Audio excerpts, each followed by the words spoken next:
Tous les jours, ils sont des centaines à vouloir embarquer sur les pirogues des pêcheurs.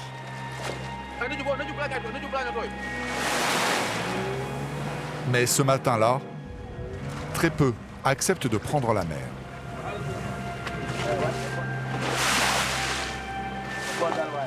Le temps laisse présager du pire. Quand le vent rentre là-bas seulement, les pirogues ne peuvent pas partir. Quand les pirogues vont forcer partir, non, ça ne sera pas bon. J'ai vu des gens qui sont en train de décéder au bord de la mer ici. Le mois dernier, 7 marins ne sont pas rentrés.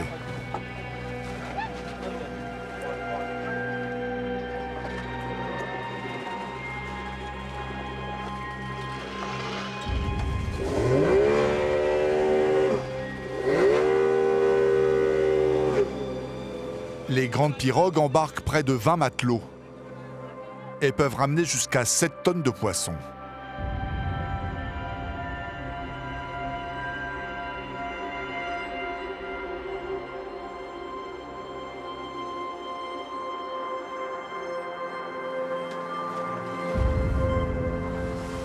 Souleymane est le plus jeune membre de l'équipage.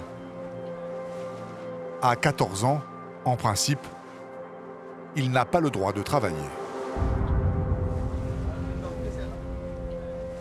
Il est obligé de travailler, tu vois. Ici, il y a beaucoup de gens qui sont en train de travailler dans un moyen âge.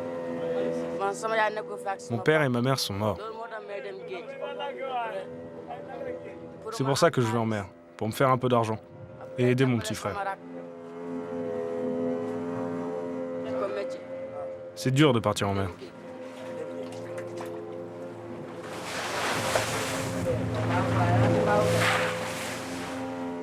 Une fois en haute mer, pour attirer le poisson, les marins chassent le mauvais sort.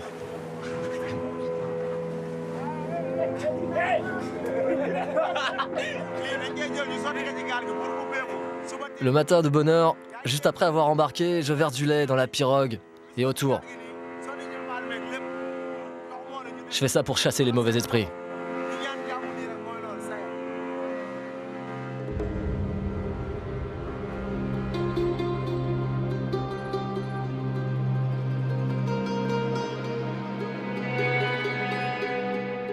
À bord, seulement 2 gilets de sauvetage que les hommes se partagent tour à tour. Alors encore une fois, il faut faire appel à la magie. Les marins s'enduisent le corps d'une potion protectrice fabriquée par un marabout.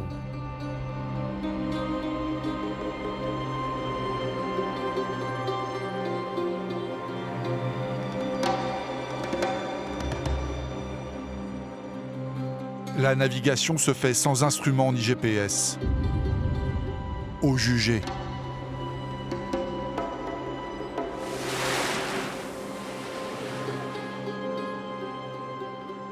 Et après 4 heures de mer, Tu as vu le capitaine en train de montrer le poisson, tu as vu? tel un oracle, le capitaine voit les sardines. En réalité, il lit la surface de l'océan. Un reflet, une ondulation. Le poisson est là. Hurrah, c'est déjà dans le filet. Bien joué, là il y a vraiment du poisson.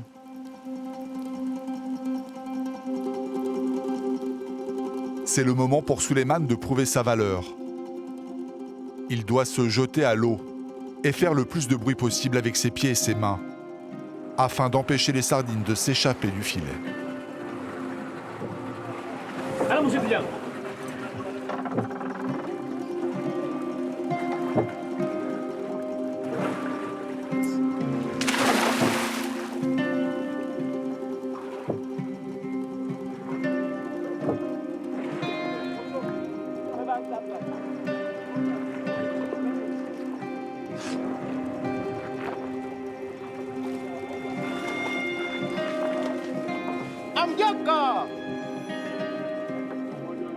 Un autre marin rejoint Souleymane. Si jamais il fatigue, il pourra toujours s'accrocher à son gilet de sauvetage.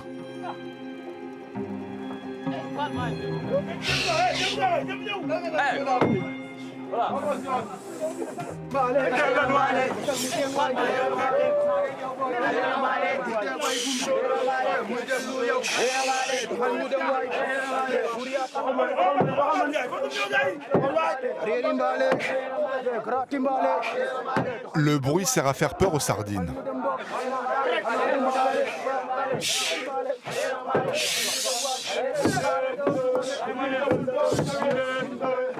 Plus d'une heure qu'ils sont dans l'eau. Les deux nageurs sont à la limite de leur force.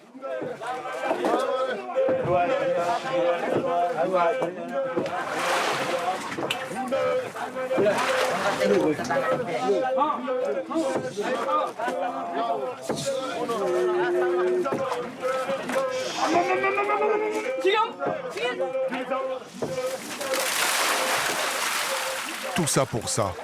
Le filet ne contient que quelques sardines. À bord de la pirogue, c'est la déception. Il n'y a pas de poisson, quoi. Le filet s'est échappé. Les poissons nous ont échappé, mais on va jeter une autre fois.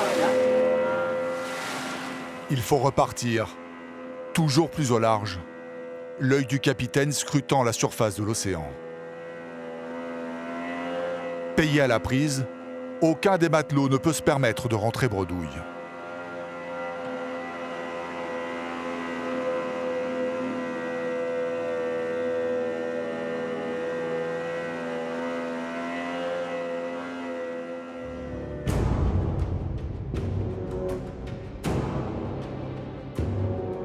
À bord de la grande pirogue, le sort semble s'acharner sur les pêcheurs.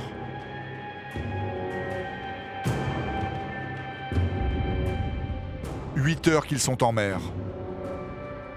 Déjà 4 fois qu'ils larguent les 200 mètres de filet et les remontent à la force des bras, sans prendre un seul poisson. 4 fois que Suleiman se jette à l'eau.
Cette fois, la prise est meilleure.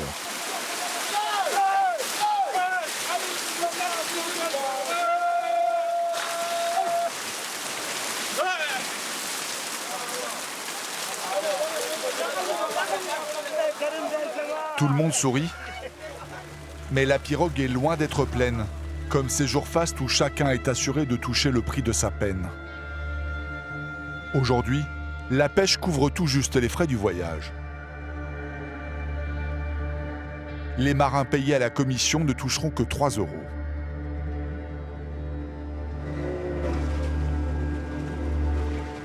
Puis un ultime coup du sort vient clôturer cette mauvaise journée.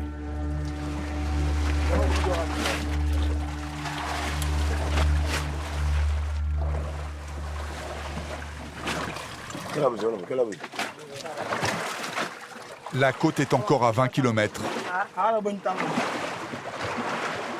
Passer la nuit en mer à la merci des orages, personne ne veut y songer.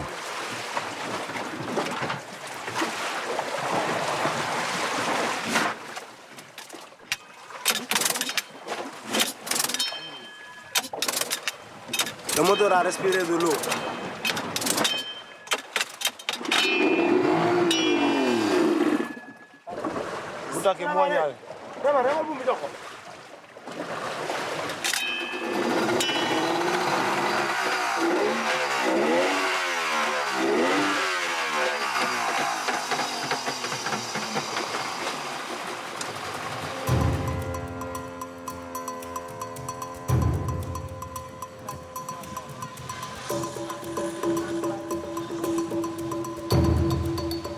À l'arrivée, le déchargement des tonnes de poissons sur la plage ressemble à une métaphore du quotidien des Sénégalais. Une course entre déshérités.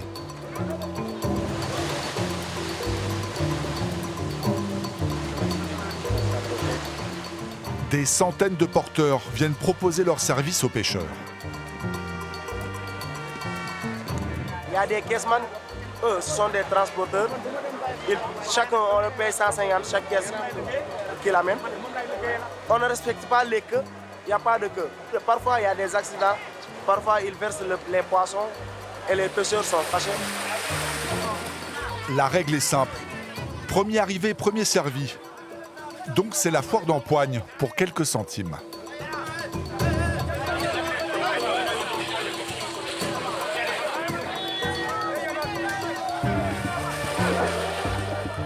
Même entre pauvres, il y a des degrés. Les porteurs constituent l'élite. Les autres ramassent les miettes, moitié glaneurs et moitié voleurs.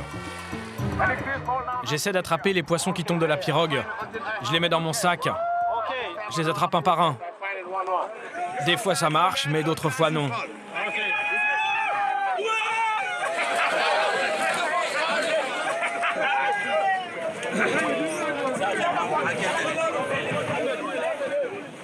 C'est ça mon boulot.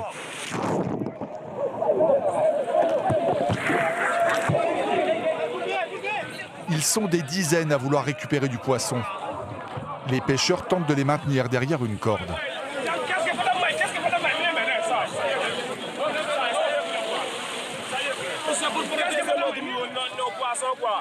Tu sais, le travail est dur. Quand tu venais ici, tu dois respecter le poisson pour ne pas gaspiller. Les gens volent quoi. Ils gardent les poissons, on vole les poissons. On les met dans les sacs. C'est pour ça qu'ils gardent les poissons. La corde ne les arrête pas. La mêlée devient générale. Les voleurs les plus audacieux montent carrément se servir à bord de la pirogue.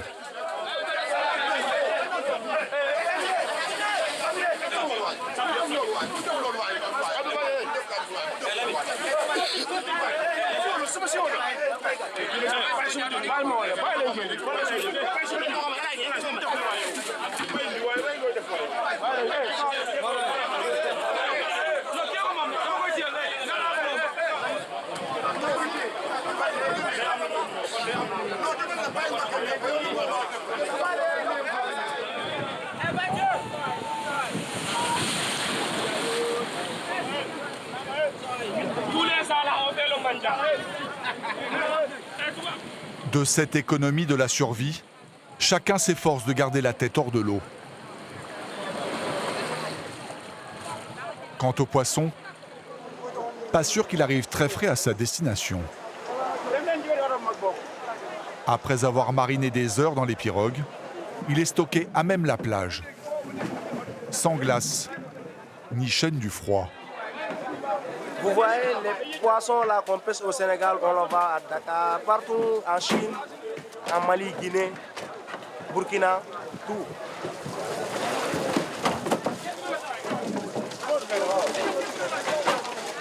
Encore faut-il que les camions traversent sans encombre les épreuves que leur promettent les routes sénégalaises.